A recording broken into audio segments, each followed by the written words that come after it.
Assalamualaikum warahmatullahi wabarakatuh. Apa kabar teman-teman?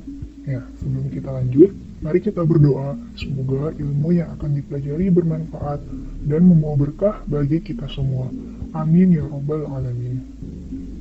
Baik, topik hari ini yaitu tentang basic atau dasar untuk mempelajari penyakit-penyakit kardiovaskular, jantung, dan pembuluh darah. Kita akan bahas satu persatu nih untuk kalian, mulai dari anatomi, embriologi, hingga fisiologi. Untuk video kali ini, kita akan bahas topik pertama yaitu anatomi. Sebelumnya, teman-teman juga bolehlah subscribe untuk... Oke teman-teman, ini outline-nya beberapa materi penting untuk nanti kita memahami anatomi jantung. Insya Allah kita sharing dalam 15 menit ke depan. Nah, biar ilmunya tuntas, teman-teman boleh siapkan atlas anatomi dan pastikan simak sampai akhir. Oke, jantung. Bahasa latinnya core, atau dalam bahasa Inggris dikenal dengan heart. Masih awal, jangan salah fokus. Ya, jantung merupakan organ muskular, artinya dia didominasi oleh jaringan otot, berongga, dan bentuknya mirip seperti piramid, tapi terbalik.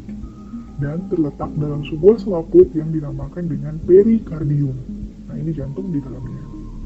Lokasinya yaitu dalam mediastinum, yaitu sebuah rongga dalam kafum toraks yang terletak di luar paru-paru. Secara garis besar ada mediastinum superior dan mediastinum inferior. Mediastinum inferior dibagi lagi menjadi 3, anterior, media, dan posterior. Jadi jantung persisnya berada pada mediastinum inferior yang media. Selanjutnya yaitu untuk permukaan dan batas jantung. Teman-teman juga perlu tahu bahwa jantung ini berhadapan dengan struktur lain di sekitarnya. Yang pertama yaitu basis cordis. Nah, untuk basis cordis, teman-teman bayangkan piramida yang tadi. Basis artinya dasar piramida, tapi ingat piramida terbalik. Ada dasar, ada puncak juga dong. Puncaknya disebut dengan apex cordis. Di sini. Nah, sisi berlawanan dari basis cordis.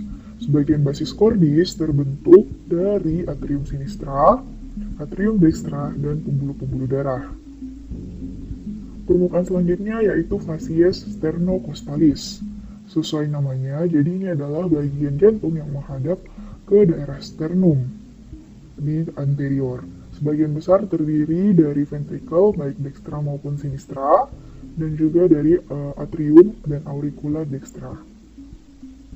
Selanjutnya yaitu facies diafragmatica, yaitu sisi yang menghadap ke diafragma. Nah, adapun diafragma yang menghadap langsung kepada jantung disebut dengan struktur yang dinamakan dengan centrum tendineum diafragma. Yang terakhir yaitu facies pulmonalis, yaitu daerah jantung yang berhadapan langsung dengan paru-paru. Karena paru-paru ada 2, jadi di sini juga ada 2.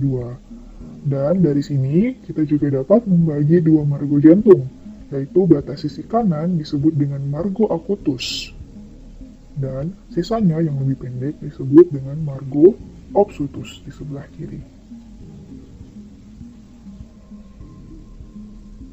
Masuk ke ruang jantung, tersusun oleh 4 ruangan, 2 di atas atrium, sinistra dan dextra, dan 2 di bawahnya ventricle, dextra dan sinistra.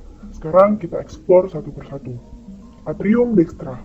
Nah, sebagai landasan darah pertama dari segala penjuru tubuh, di sini kita dapat jumpai 3 pintu masuk. Darah kotor atau kaya karbon dioksida dari brachiosefal, lengan dan kepala, masuk melalui vena cava superior. Dari bawah, oleh vena cava inferior. Dan satu lagi, khusus dari jantung itu sendiri, dibawa oleh sinus coronarius. Selain itu, pada atrium juga terdapat struktur yang merupakan sisa dari jaringan embrionik yang disebut dengan fossa ovale. Cerita selengkapnya, teman-teman habis ini bisa nonton di video basic kardiovaskular yang topik embriologi. Kembali ke atrium, lapisan otot pada dinding atrium ini disebut dengan musculus pectinati. Ya, selanjutnya adalah darah yang berkumpul dari atrium dextra ini melanjutkan perjalanannya menuju ke ventricle dextra. Nah, selamat datang di ventricle dextra. Yang perlu diingat bahwa dari atrium tadi ke ruangan ini masuk melalui katup tricuspidalis yang terdiri dari 3 kuspis, ya, kuspis anterior, posterior, dan septalis. yang berada di antara ventrikel kiri dan ventrikel kanan. Di sini juga terdapat struktur yang namanya musculus papillaris yang ikut berperan penting dalam proses buka tutup katup. Jadi dia berhubungan dengan masing-masing kuspis melalui struktur yang disebut dengan chorda tendinae. Misalnya diibaratkan bagi kalian yang pernah main layang-layang, kuspis itu layang-layangnya, chorda tendinea, benangnya, dan yang atur mereka yaitu kitanya dalam hal ini musculus papillaris. Kalau tadi struktur dinding atrium disebut dengan musculus pectinati, kalau pada ventrikel disebut dengan, teman-teman catat ya, trabecula carnae. Jadi beda, hati-hati jangan asal kopas. Nah, edisi spesial, di sini juga ada struktur yang disebut trabecula septomarginal. Jadi ini adalah sebagai jalan pintas impuls listrik biar lebih cepat menjangkau seluruh dinding ventrikel. Kemudian, melalui katup pulmonal, darah melanjutkan perjalanannya menuju organ paru-paru untuk melakukan pertukaran dari karbon dioksida menjadi oksigen. Nah, kemudian setelah dari paru-paru, darah akhirnya siap diedarkan ke seluruh tubuh. Kemudian darah itu tiba ke jantung melalui atrium sinistra. Jadi di ruangan ini teman-teman dapat temukan muara dari vena-vena pulmonalis dextra maupun pulmonalis sinistra. Masing-masing ada superior dan ada inferior. Jadi totalnya ada 4 vena. Vena pulmonalis superior dextra, vena pulmonalis inferior dextra, serta yang tidak terlihat pada gambar, vena pulmonalis superior sinistra dan vena pulmonalis inferior sinistra. Sama seperti di atrium kanan, ada struktur yang disebut fossa ovalis dan dinding di dalamnya disebut dengan musculus pectinati. Dan tadi belum sempat dijelaskan bahwa masing-masing atrium dilengkapi dengan struktur yang menyerupai daun telinga. Yang ini nih disebut dengan auricula atrium. Auricula atrium sinistra dan di atrium dextra disebut dengan auricula atrium dextra. Selanjutnya menuju pos terakhir yaitu ventricle sinistra. Ada apa di ventricle sinistra? Ya, kurang lebih sama dengan ventricle dextra. Yang perlu teman-teman tahu adalah bahwa lapisan otot di ventricle sinistra ini lebih tebal.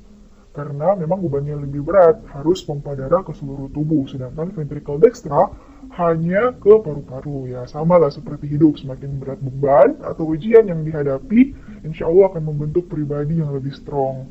Baju terkuat adalah yang ditempa api terpanas. Oke, yang membedakan juga adalah katupnya.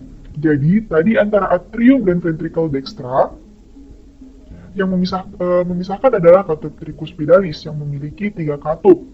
Sedangkan antara atrium sinistra dan ventricle sinistra ini hanya ada 2 katup sehingga namanya katup bicuspidalis. Catat, nama lainnya adalah katup mitral. Oke, bahas katup-katup, ini overview 4 katup jantung yang kita bahas sebelumnya. Katup atrioventrikular artinya antara atrium dan ventricle adalah valva atau katup tricuspidal, dan di sinistra ada valva bicuspidal atau mitralis. Dan katup yang menuju ke paru-paru sesuai namanya saja disebut valva truncipulmonalis atau katup truncus pulmonal, dan yang menuju ke aorta disebut katup aorta. Nah, biasanya kelompok katup ini valva truncipulmonal dan valva aorta disebut dengan katup semilunar.